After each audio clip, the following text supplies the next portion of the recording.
What I want to show you here today is a simple robotic switch controller that you can do manually, like that, or with your voice through Siri. Hey Siri, entry switch off.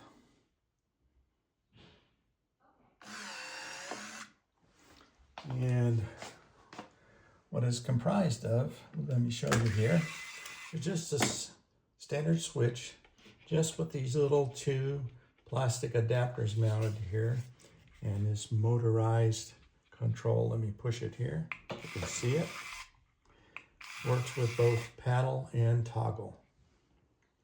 And that's a simple way if you're like a renter or a person who doesn't want to do any electrical work to put a smart switch there. There's no dimming, but there's on off. And you can schedule automations too to turn on off at a certain time. For example, for an outside light.